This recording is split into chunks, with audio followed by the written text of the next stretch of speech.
If the British and Irish Lions tour started tomorrow, who are you selecting to get on that plane? With the World Cup just ending, knowing what we know right here, right now, who makes the plane for you? That's what we're talking about in the video. Welcome back to the channel. My name's Alfie. If you're new here, welcome along, regardless of whether it's your first time watching or if you have watched some videos on the channel before. If you haven't already, then if you can hit that subscribe button, then I'll massively appreciate it. Also, don't forget to like the video, but most importantly, and actually, whenever you do a selection video, in particular when the video is about the British and Irish Lions, drop a comment down below.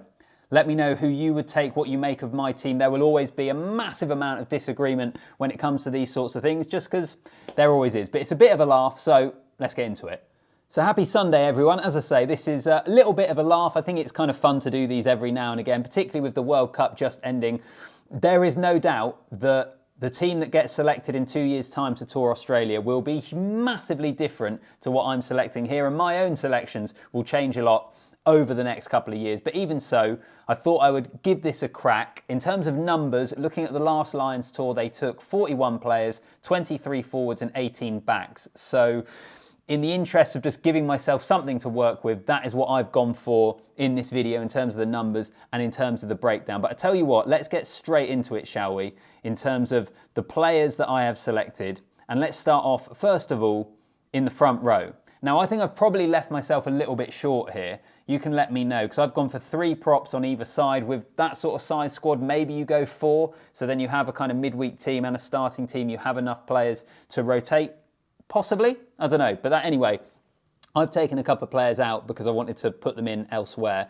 In terms of the props though, Andrew Porter, Ellis Genge, P.S. Schoeman on one side, Tadhg Furlong, Finlay Bealham and Thomas Francis on the other.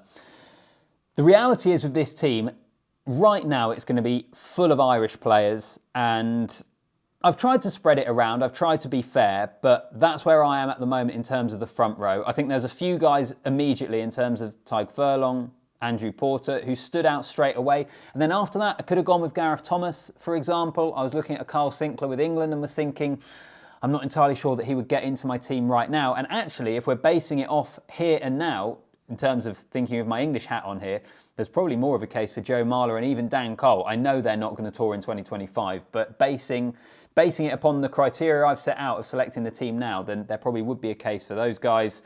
Xander Fagerson, for example, hasn't got in there either. So there are other options, but for me, when I was looking at 6 front rowers or 6 props, those are the guys that I immediately jotted down. In terms of hooker, Dan Sheehan, Dowie Lake and Jamie George.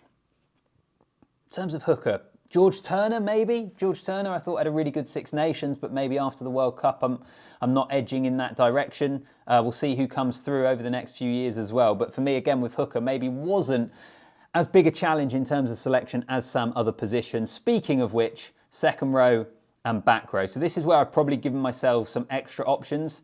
Looking at the back row, maybe I've given myself too many. In terms of that second row there, I think Tadhg Beirne, Ian Henderson, James Ryan, again, that Irish contingent right now are an easy selection. I've also gone for Will Rowlands. I've gone for Maritoje, and I wanted a left field pick. You know how we always get a Lions bolter? Right now, the guy who would be that for me is George Martin. So Scotland may be a little bit disrespected in there. I know they've gone pretty well in terms of their second rows in recent history. I'm probably being a little bit unfair, but for me, the 3 Irish guys, Maritoje, I actually think his form has started to improve. George Martin was sensational in that semi-final, and then Will Rowlands I think is a really reliable, good option as well. So no Adam Beard, the Scotland players getting maybe a little bit disrespected, but those are my second row options. On to the back row. This is just such a fiercely competitive area of selection. Tom Curry, I think on his day is outstanding. Ben Earl, basing it upon the selection right now, was he was England's player of the World Cup, but I think had an excellent World Cup. Josh van der Flier, World Player of the Year from a year before. Caelan Doris, who realistically is probably missing out on the World Rugby World Player of the Year dream team at the moment because Ardie Surveyor is just so good. Jamie Ritchie and Jack Morgan, Aaron Wainwright, Peter O'Mahony. I could have gone to Lupe Faletau in there. I went Wainwright because I like the fact that we saw him play 6 for Wales as well. I suppose Faletau could, but he is more of a number 8. So Wainwright, I think, just gave me a little bit more options there. Also another option in terms of the line-out. The one thing you would say with that back row is it is packed full of options. In fact, thinking of it right now, if you had to pick your starting back row out of those options, who are you going with? So you've got Josh van der Fleer, who a year ago was the World Player of the Year. So does he start at 7? But then Jack Morgan has been absolutely sensational for Wales as well. If you're looking at 6, I think you're going Peter O'Mahony right now. But then you've got Jamie Ritchie there, you've got Aaron Wainwright as an option as well. And in terms of 8, I think, again, you're probably going Caelan Doris, but Ben Earl's been on excellent form as well. So, yeah, I probably went horses for courses, really, in my second row and my back row. I mean, they're all just such good names, aren't they? There are probably others you can put down there. I'm sure many of you will say in the comment section. But for me, when I was looking at it at the end of the World Cup, that was kind of the conclusion that I came to. I'm actually kind of glad in a way that Courtney Lawes has retired and that he's not available for selection, because otherwise I'd have to put him in there, probably at the expense of Wainwright. But then having 3 English guys in there, maybe I'm showing my own biases a little bit. But that's kind of where I am for my forward pack. So just to reiterate, Porter, Genge, Schoeman, Furlong, Beelham and Francis for the props, Sheehan, Lake and George at hooker, Byrne, Henderson, Rowlands, Atoje, Ryan and Martin second row, Curry, Earl, van der Fleer, Doris, Ritchie, Morgan, Wainwright, O'Mahony in my back row. Right here and now, this would change probably within 3 months, certainly 6 months' time. See what happens in the Six Nations. Into the back line. Now, I thought scrum half was one of the trickier positions in a way, because I think Jamison Gibson Park is the easy, obvious selection. After that, for me anyway, it became a little bit harder. And again, this could be another position where I'm giving the Scots a little, not the respect they necessarily deserve, just because they seem to change around in that we saw Ben White was mainly the starter in the Six Nations. Ali Price was the guy that came in towards the end of the World Cup campaign for that key clash against Ireland. I just wasn't sure who was the best option for the Scots. So I've gone Gibson Park, I think that's easy. Gareth Davies, who I really like as a 9.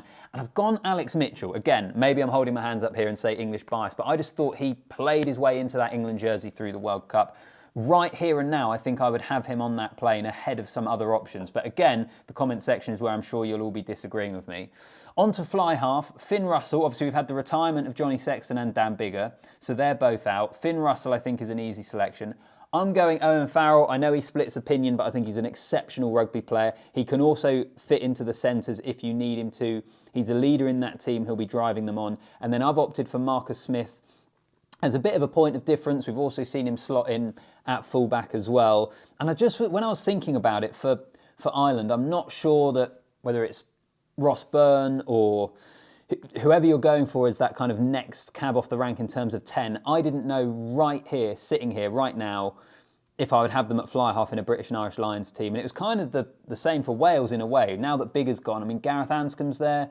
We've seen Reece Patchell play there. There was no one for me that I could select ahead of those players. So that is kind of why those are the options I've gone for. Maybe there's quite a few English players in there. I've corrected that as we get into the centres and into the back 3. Centres, Irish and Scottish contingent, Bundy Aki and Gary Ringrose, easy selections. Hugh Jones and Sione Tuipulotu as the other options as well. I think they're, in terms of looking at the 4 nations, the most settled, best centre combinations that we have. Now, Robbie Henshaw misses out. That, again, is because I wanted to give myself an extra player in the back line, and I was looking at it thinking Farrell could slot into those centres. So Henshaw absolutely deserves to be there. He's probably the guy, the headline guy at the moment, that has missed out because I wanted to select players elsewhere. But Bundy Aki and Gary Ringrose, Hugh Jones, Sione Tuipulotu, for me, were pretty easy selections. On to the back 3 then, Duhan van der Merwe and James Lowe, Lewis Rees-Zammit and Josh Adams, and Darcy Graham as well. So I'm winning back some of the support, hopefully, of the Scots. Yeah, I didn't think there was anyone from England at this moment in time that necessarily gets in. I think with all those guys, you've got various different options. Some of them could even slot into fullback potentially. Rees-Zammit has played there. Josh Adams has played there. I'm pretty comfortable with my choices on the wings. Is there anyone that I'm really missing out on? Any obvious selections?